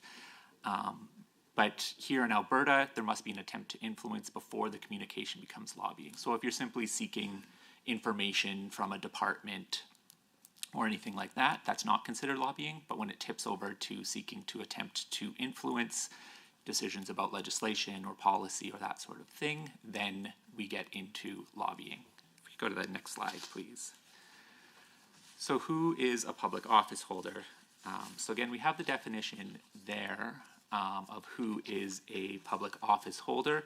You'll see that it's quite broad. It covers elected officials, so many around this table and online, members of executive council, so the ministers, their staff, but also many that we would consider, the public servants in the government, so the employees of government departments, as well as in what we refer to as prescribed provincial entities, which is roughly synonymous with the agencies, boards, and commissions. So it's important to highlight that it's a broad category, but this is common across the country, this type of definition. So if we go to the next slide. So as Ms. Neepy explained, there are two categories of lobbyists. There are consultant lobbyists and there are organization lobbyists. So one thing I'd like to highlight is actually, if we go to the next slide already, is the 50-hour annual organization lobbyist threshold. So Consultant lobbyists, as was discussed, they must register when they have an undertaking to lobby on behalf of a client, regardless of the amount of time lobbying. Organization lobbyists have the 50-hour threshold. So it's if the collective amount of time that any one or more of the in-house personnel of the organization have spent lobbying or have a duty to spend lobbying and preparing to lobby on behalf of the organization is 50 hours or more in a year. So I've given a couple examples there of when someone would need, or when an organization would need to lobby, or sorry, when they would need to register and when they would not be required to register, just so that you can get an idea of who would and would not possibly be in the registry. If we could go to the next slide, please. So there are exemptions, as Ms. Neatby highlighted as well. She spoke to the first and the third one there, so I'll highlight the second exemption that I have on the slide there, which is the what we call the nonprofit exemption. So the employees, directors, and officers of nonprofit organizations, it's a long definition, that are not established to serve management, union, or professional interests, and that do not have a majority of members that are profit-seeking enterprises or representatives of profit-seeking enterprises. So like I said, it's a long definition, but essentially, and I'll maybe harken back to this morning's discussion, so the Heart and Stroke Foundation was brought up this morning, so they are a charity that would fall into this nonprofit organization exemption, but an industry association would not fall into this exemption. So again, harkening back to this morning, an organization that represents, say, the tobacco industry, even though that organization might be nonprofit itself, because they represent profit-making enterprises, they would be required to register in our registry. So if we go to the next slide, please. So let's talk about the registry itself. So we have our website there. There's essentially two sides to the registry. There's where the lobbyists register, so they get accounts with us. They go in and they register their information. It gets submitted to our office, it gets reviewed, and then once we approve it, it goes live, which means that it goes into a searchable database, so the public is able to go in and see who is currently lobbying, and as well as who has in the past lobbied. So if we could go to the next slide.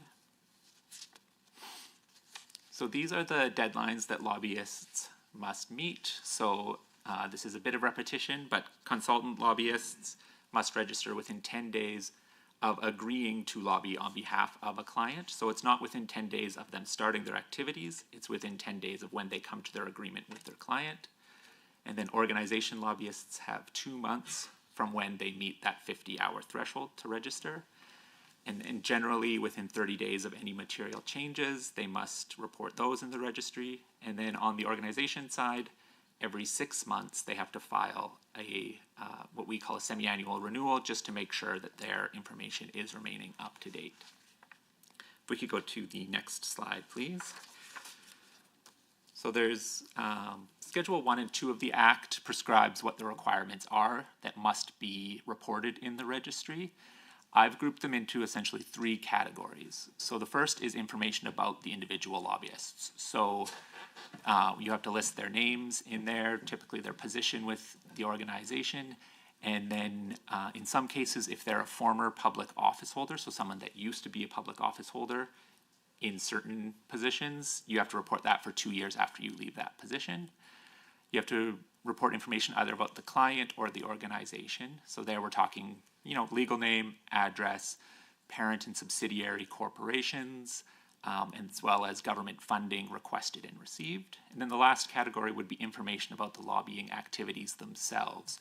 So that is saying who you're targeting, so which departments or which agencies, boards, or commissions you're targeting with your activities, and what you would like to see as the intended outcome of your lobbying activity.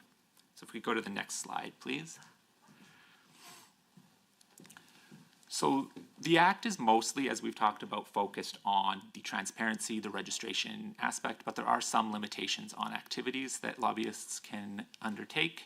So number 1 that I've listed there is Section 6.1, Consultant lobbyists are prohibited from receiving payment that's contingent on their degree of success in lobbying. 6.2 is the prohibited gift section.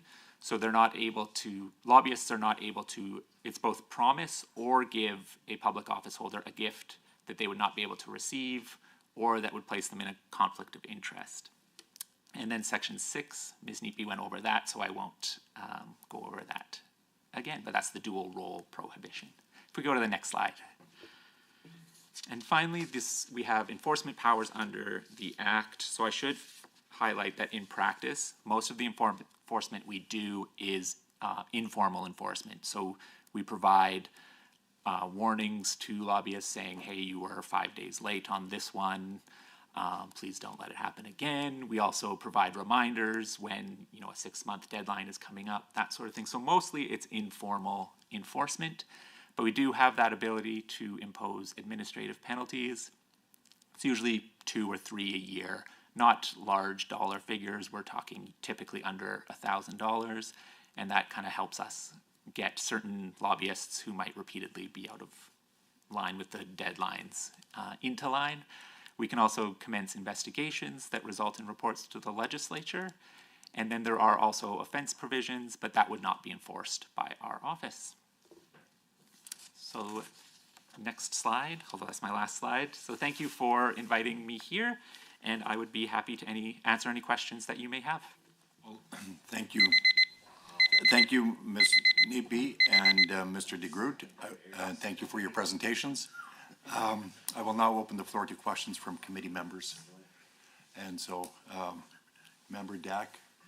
I had a couple of questions that I think might be interesting to hear the answers to. Just a general question about the process that would start your investigation on a complaint.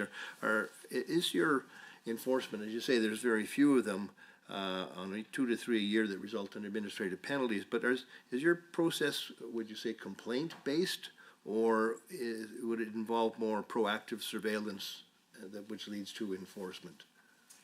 It can be both. So section, and thank you for the question, section 15 of the Act speaks to sort of the threshold that we have to meet before investigating, and it says the registrar shall conduct an investigation if the registrar has reason to believe an investigation is necessary to ensure compliance.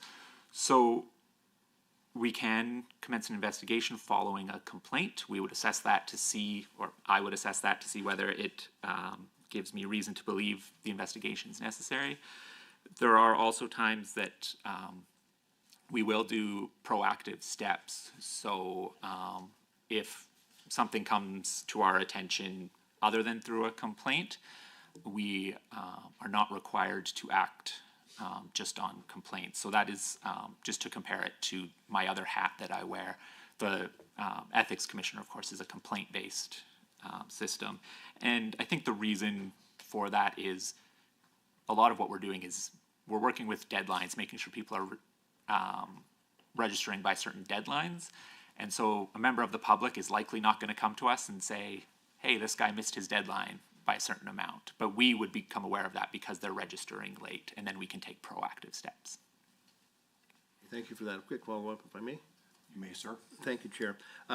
You mentioned the fact that 2 to 3 administrative penalties are assessed per year, and yet you basically involve yourself in an informal enforcement process. I'm wondering if these informal reminders to be compliant are made public, or are they just sideways communication that never sees the light of day?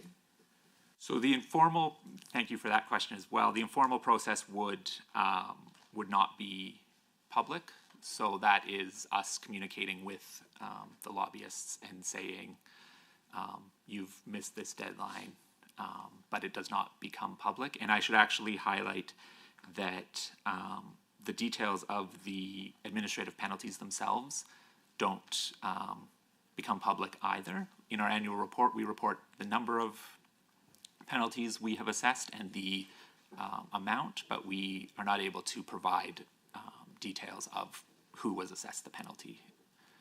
What prohibits you from providing such details publicly? And I'm wondering if under public accounts, those questions could reveal that type of information. Thank you for that question. So my reading of the legislation is, and I would contrast it a bit with the administrative penalties that can be assessed by the chief electoral officer, where he is explicitly given the jurisdiction to make those matters public, whereas under our investigation section and our act, there are more strict confidentiality provisions. And final follow-up, if I may. Thank you, Chair, for your latitude. I'm asking this question in general, how confident you are, and either individual may respond, how confident are you that all non-compliant activity is being captured by your legislation and through your office? And I'm thinking about some difficult situations which would be hard to really monitor the lobbying, quote-unquote, efforts of individuals or groups at certain functions. And I'm thinking of the major, greatest outdoor show on earth coming up in Calgary, and there's massive amounts of interaction between politicians, elected officials, and members of organizations, businesses who seek to influence them policy-wise, and it's actually advertised as such, an opportunity to mix and mingle in an informal way and get your views known. So how indeed is it possible for you to capture that activity and make sure that there's no non-compliant activity going on in such a type of informal gathering? Thank you for that question. It's difficult in some ways to answer how confident I am about the things I don't know about. But what I would say is I believe in Alberta we have I believe high compliance as far as I can tell with the act. What I would note is to use the example of the Calgary Stampede. So we do not have in Alberta a communications registry where each meeting needs to be reported. So provided those lobbyists have listed in their registrations what they are intending to lobby about, then what they speak at Stampede about with public office holders, they would be compliant because they don't have to come to us after and say on July 7th I had to register. Yeah, I think that's as much as I can speak to on that. Thank you. Thank you. And next we have Member El Maliki on the line. Go ahead with your question. I'll be fast. I'm curious how how we enforce lobbying for people who are not registered lobbyists. So if somebody isn't a registered lobbyist but is engaging in lobbying activity with an elected official, how are they compelled or incentivized to register as a lobbyist and for those meetings to be reported as well? Thank you for the question, member. So again, it comes down to this spectrum of enforcement that we have. So we will, from time to time, become aware of a certain lobbying activity and that's taking place, and we will look in the registry and see, oh, that's not reflected here. And it really will depend on the situation, and we have to make an assessment on a case-by-case basis. So in some cases, we will send a letter to the organization in question saying, just to make sure you're aware, we do have this lobbyist act, and it appears you may be lobbying, so if that's the case, you likely should register. But we can, depending on the situation, it may trigger an investigation if it looks like a more serious situation.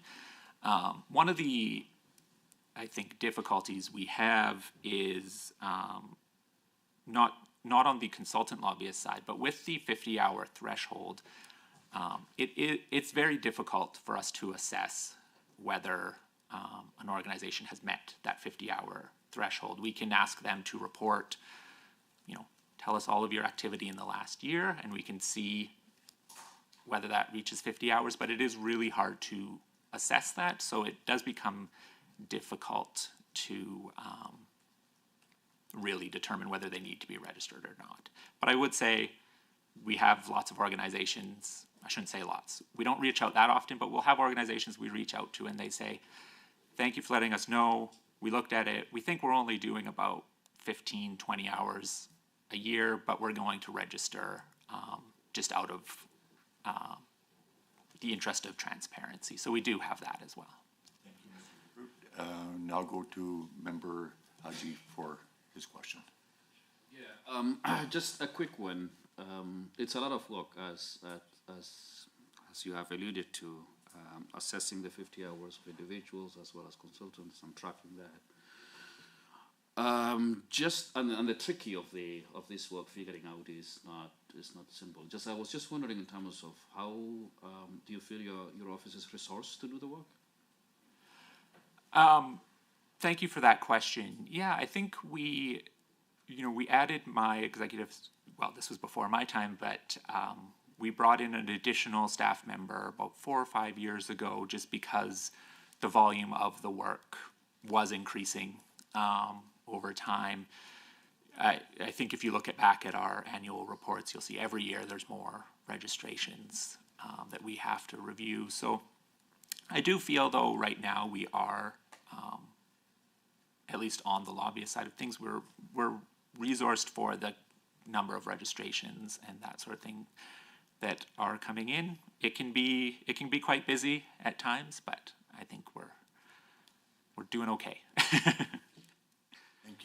Thank you for your questions. I see no further questions. I thank Ms. Neatby and Mr. DeGoot for your presentations. During the course of these types of reviews, it's typical for the committee to request ongoing technical assistance and support from the ministries and other entities who have responsibility for administering the Act to support the committee, especially as its deliberations phase. I will now open the floor to any comments, questions, or motions regarding to this matter. Mr. Stefan.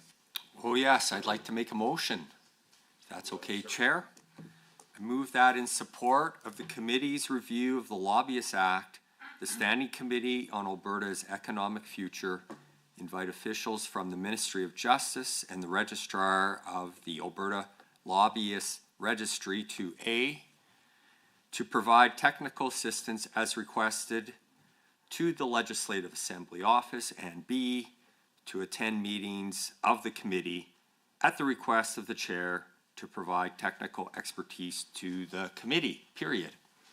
Thank you, Mr. Stefan, for your motion. It is up on the screen. Is that your motion as you intended it to be? Looks like it's perfect to the letter. Okay, thank you. Do you want to provide any background or any discussion before we open it up? This is a standard motion, and as we're undertaking our review, their assistance is always appreciated and makes it better for us. Thank you. Is there any discussion on this motion? Seeing none, I'll call the question. All those in favor in the room and online, please say aye. Aye. Aye. Aye. Aye. Aye. Aye. Any opposed in the room or online? Seeing none, that motion is carried. As the committee members are aware, we are provided with a draft list of stakeholders prepared by the Legislative Assembly Office in relation to the committee's review of the Lobbyist Act. Okay, sorry, we can excuse Mr. DeGroot and Ms. Neatby from the table. Thank you for your presentations.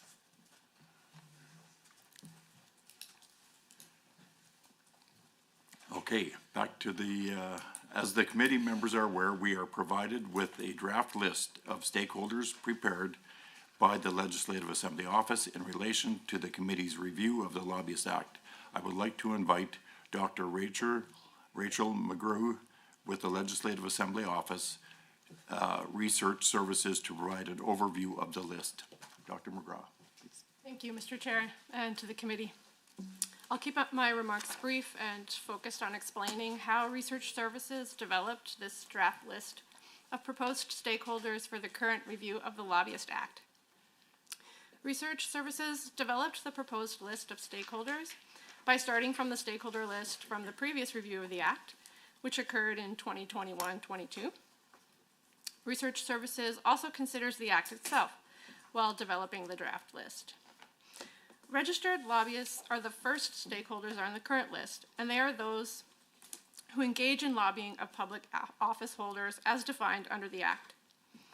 Registered lobbyists are subject to the Act and must register with the Lobbyist Register, as we've heard today. Second on the list is the Office of the Ethics Commissioner and Lobbyist Registrar. The Ethics Commissioner administers the Act and appoints the Lobbyist Registrar, who administers the Lobbyist Registry, the publicly available record of lobbyists and their lobbying activity that is established under the Act, as we also heard today. Public office holders are stakeholders 3, 4, and 5 on the draft list, and they're those who can be lobbied under the Act. Public office holders include stakeholder number 3 on the list, members of the Legislative Assembly and their staff, including Executive Council and the Premier's and Minister's staff. Stakeholder 4 includes government departments and their employees, as well as individuals appointed by ministers to boards, committees, or councils. And stakeholder 5 includes prescribed provincial entities and their employees, as defined in the Act. Municipal organizations are 6th on the draft list, and they represent Alberta municipalities, which are currently excluded from the application of the Act. Stakeholder 7 on the draft list includes advocacy groups, ethics associations, and research institutes, and stakeholder 8 includes academic experts. Stakeholders 7 and 8 may have expert advice to offer the committee during the review.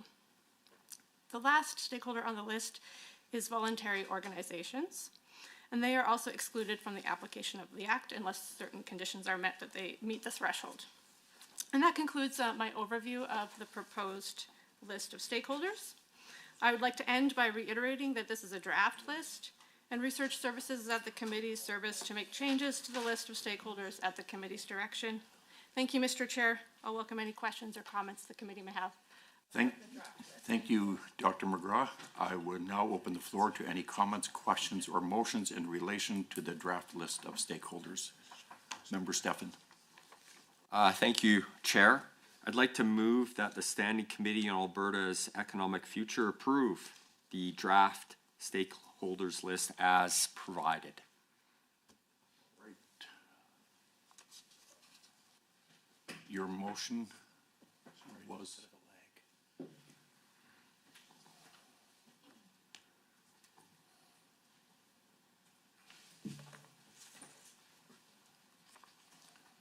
Thank you, Member Stefan. Your motion is up on the screen. Is that how you intended it to read? As distributed. Yeah, that would be wonderful. All right. Having seen the motion, having heard the motion, do you want to? I'm moving it. You're moving it, or you want to speak to it at all? Or I thought it was a great summary that was provided, and okay. I agree with all right. it. Question, Mr. Dack? Yes, Mr. Chair, I do have some comment with respect to this, because I had intended to amend the draft stakeholder list or submit a motion to do such thing, and was hoping to strike out members of the Legislative Assembly as being eligible to be called before the committee. Since, of course, this committee is made up of MLAs from both sides, we have a strong representation of MLAs, and engaging further MLA participation would be superfluous, in my view. And secondly, was hoping to strike out under Section 7, advocacy groups, ethics associations, and research institutes, as we seek to engage with the academic world in rather than the advocacy world in listening to commentary on on the Lobbyist Act. So I know that the motion is before us, so I think for my view should oppose this motion and consider amendments to the draft stakeholder list as my submission. Thank you, Mr. Dack. Is there any further discussion? Seeing none, I'll call the question. Seeing none, I'll call the question. All those Sorry, what are we voting on? on your motion? Not at the amended. He didn't move an amendment. Oh, okay. Okay, great. Okay. So the question is, are we all in favor of Mr. Steffen's motion as presented? Please say aye in the room and online. Aye. Aye. Aye. Any opposed in the room or online? Opposed. Opposed. Opposed. That motion is carried.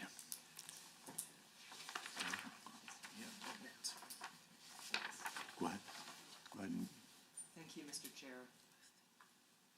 I just wanted to make one tiny point, just so everybody is on the same page. With respect to Section 5 prescribed provincial entities, we work with the agency's boards and the secretariat to make sure we have as current a list as possible. That list is very, very fluid, so we'll do the best we can to make sure we have a current list the day we send the letter out. So I just wanted to make the committee aware of that. Thank you. Thank you. Now that the committee has identified the stakeholders it would like to engage, I would like to open the floor to discussion on how the committee would like to proceed with consulting them, and also whether members would like to see public feedback as well. Ordinarily, the first step in such consultations would be to invite written submissions. Are there any comments, questions, or motions in relation to this agenda item? Mr. Dack. Thank you, Mr. Chair. I'd like to make a motion. I move that the Standing Committee on Alberta's Economic Future invite written submissions from stakeholders identified in the approved stakeholders list as part of the committee's review of the Lobbyist Act, with a submission deadline of 12 p.m. on August 17th, 2026. Thank you, Mr. Dack. Having heard the motion, we'll put it up on the screen.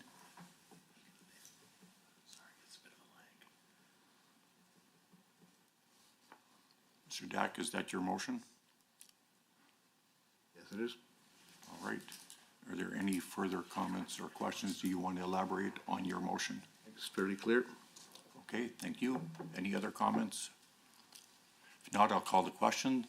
All those in favor in the room and online, please say aye. Aye. Aye. Aye. Any opposed? Any opposed in the room or online? Hearing none, that motion is carried.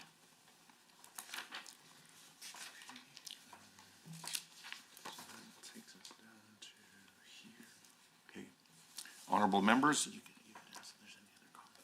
are there any other comments or questions?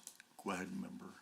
I'd like to propose a motion with regards to written submissions, and that we move the Standing Committee of Alberta Economic Future direct the Legislative Assembly Office to prepare a summary of the written submissions received by the committee in relation to its review of the Lobbyist Act.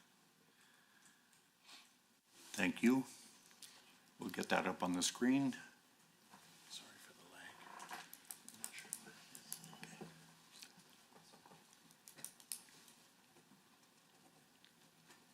There it is. Mr. Van Dyken, is that your motion? Yes. Any discussion? Do you want to further elaborate? I think standard motion that gives us the assistance, but it gives direction to ensure that the Legislative Assembly Office is preparing an analysis or a summary of written submissions as they've been received.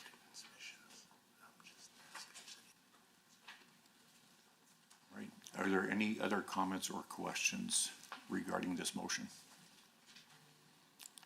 Seeing none, I'm prepared to ask the question. All in favor in the room and online, please say aye. Aye.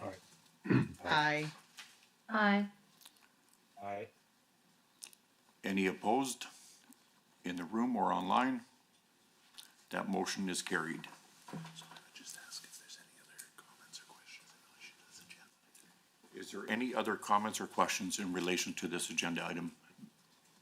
Mr. Van Dyken. Yeah, thank you, Chair. And I'd like to make a motion, standard motion that's before us, that the Standing Committee on Alberta's Economic Future, A, direct the Legislative Assembly to prepare a low to no-cost draft communications plan in support of the committee's review of the Lobbyist Act and distribute it to committee members for their review, and B, authorize the chair and deputy chair to approve the draft communications plan after committee members have had an opportunity to review the draft of that document.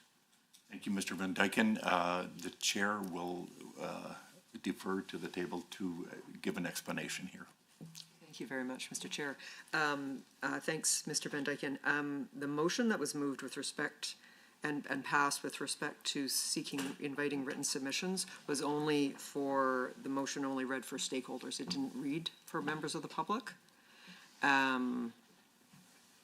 And so therefore, I don't know that the committee will need a communications plan because stakeholders will be given letters.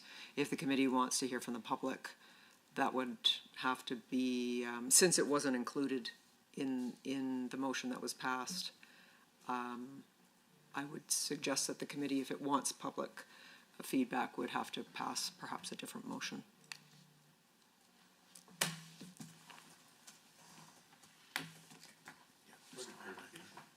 Mr. Van Dyken. Yeah, thank you, Chair. I guess the question is, does the previous motion essentially make it that we're not able to invite the public into discussion? Or? Yes, Mr. Chair. No, it would be a completely separate motion. Just sort of an addition, rather than doing it as one, you could do it as two. That's happened. That's happened before. Go ahead. So, typically we have proposed motions listed before the meeting. I'm going to ask to be able to propose a motion at this time. I think I need unanimous consent to propose just majority. Motion. Just majority. You just need permission to move a motion. That'll have to be. He'd have to dispose of it. Well, I don't think it's in order. It's not in order right now, so. Okay. So the motion. Motion's been ruled out of order. Right. Or maybe. Well, it's considered out of order. It's not really. It's just it's premature. Okay. Okay. Let's look at it that way. Okay. So we're looking then to move a motion from the floor. Yeah. If I could move a motion from the floor, that would be helpful at this time. You are able to, sir. Okay. And I might need some assistance. Excuse me. So he needs to tell us what the motion is that he wants to move. Okay. Mr. Chair, we're getting close to time. Do you want to ask if there's consent to carry? Okay. We're getting close to our allotted time. Is the committee able to extend by 15 minutes? We would need unanimous consent. Anybody opposed to unanimous consent? Hearing none, the committee is now extended by 15 minutes. We'll just need a second to draft your motion.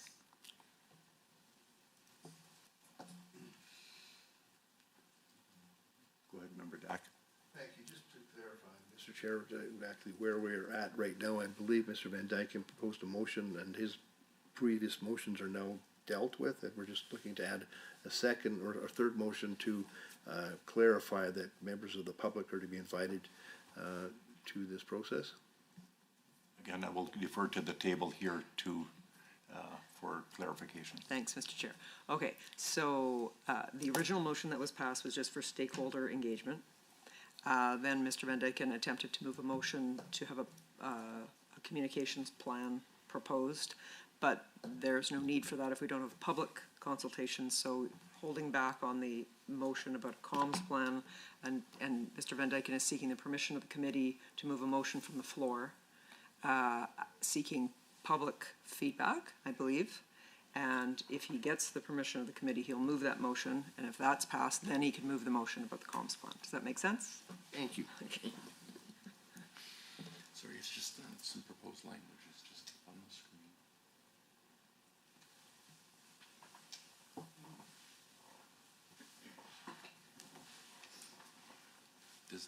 Is that sort of?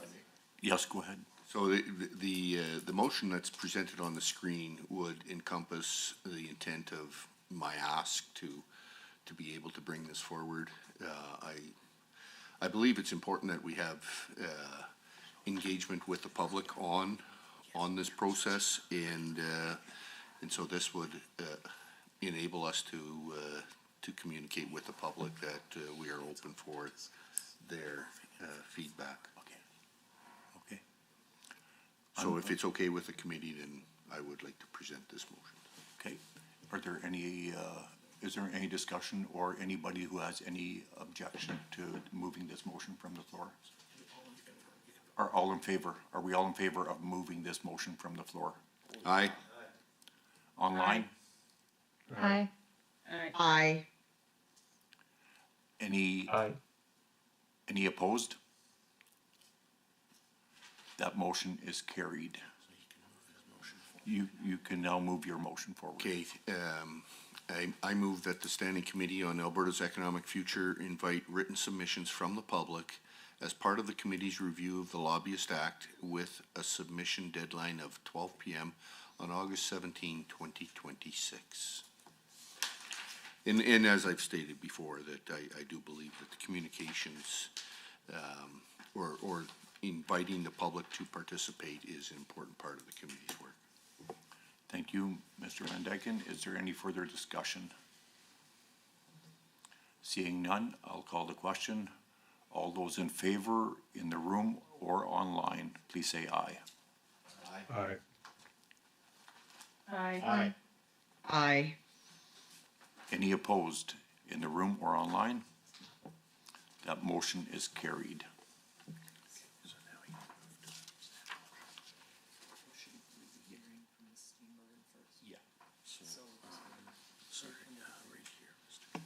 Okay, honorable members, now that the committee has decided to invite public written submissions, we need to look at developing a communications plan to get the word out to the public. I would like to invite Ms. Christina Steinbergen with the Legislative Assembly Office Corporate Communications to speak to this matter. Ms. Steinbergen, go ahead. Hi, thank you, Mr. Chair, and thank you to the committee. I'm more than happy to put a low-cost, no-cost communications plan together. I can have a draft by the end of this week. If the committee or the chair decides to go with cost, I would recommend probably no more than $1,000. So it should be a pretty simple and successful campaign. So, thank you. Yeah, if that date works for the committee and for yourself. Thank you, Mr. Van Dyken. Yeah, thank you, Chair. And with that information, I'd like to propose the following motion, that Standing Committee on Alberta's Economic Future, A, direct the Legislative Assembly Office to prepare a low to no cost draft communications plan in support of the committee's review of the Lobbyist Act and distribute it to committee members for their review, and B, to authorize the chair and the deputy chair to approve the draft communications plan after committee members have had an opportunity to review the draft of that document. Thank you. Your motion is up on the screen. Does that reflect what you just read? It does. Thank you. Is there any further discussion? If not, I'll call the question. All those in favor in the room and online, please say aye. Aye. Aye. Aye. Aye. All those opposed in the room or online? That motion is carried. Thank you.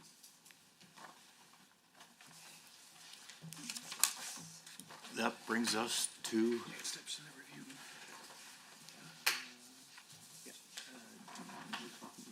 You can just read from here, Mr. Chair.